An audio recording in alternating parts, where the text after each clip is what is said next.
哇！你睇下嗰啲橫切面嗰啲啫喱膏慢慢流出嚟，就係呢個位置。哇！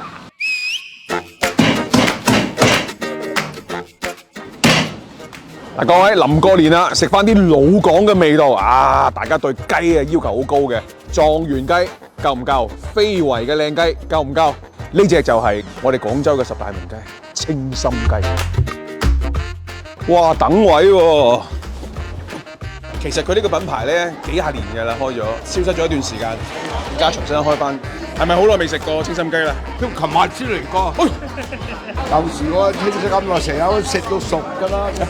今日幾人嚟食啊6個咯。嗰個油雞檔啊，始終有翻咁上下嘅。你呢個清心雞就清心雞嘅神秘基地，哇！要穿過2棟鐵門先入到去啊，大佬！呢啲師傅多年嘅斬雞心得，30秒左右就會處理好半隻雞嘅。呢啲啦，180日走地雞嚟㗎，會爽滑啲嘅，爽滑，皮又靚，秘製嘅白滷水嚟浸，而且嗰啲皮下有啲水晶啫喱膏嚟㗎。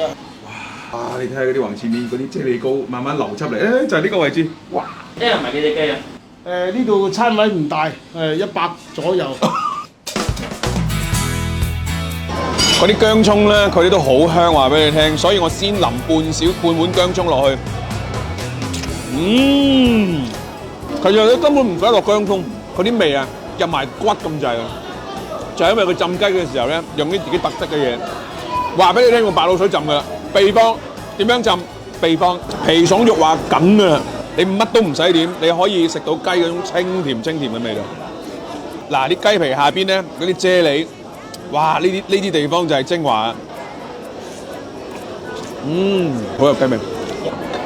哇！呢個好嘢嚟㗎喎！薑油、花膠炆乳鴿，有啲薑油咧，佢係純薑油，佢呢個有薑油，但係佢個底咧仲係啲濃湯汁嗰種嘅感覺。哇！好入味啊！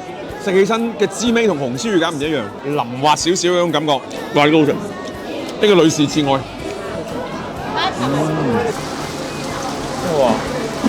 我哋用啲咩鴿啊？幾日嘅？我哋鴿啊，大概係22日左右啦。用啲中鴿啊，玻璃皮咧就封咗個原味，所以唔夠啲傳統皮好食。佢哋嘅皮水咧，嚴格嚟講會濃香少少咁多，佢皮薄薄地酥酥脆嘅，肉滑肉香。外邊嗰啲人等緊位，睇下我哋點啲咩菜添。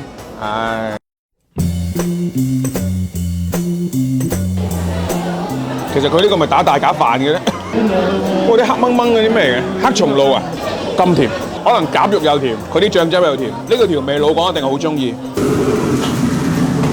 佢哋嘅懷舊咕嚕肉，酸甜感覺各有特色，係肥肉多啲嘅，但係肥而不流，超好送飯。裏邊嘅鑊係得㗎，傳統人馬嚟嘅。依家7點半鐘啦，出邊仲有人等緊位，推薦想中意食雞嘅朋友過嚟呢度試下佢哋。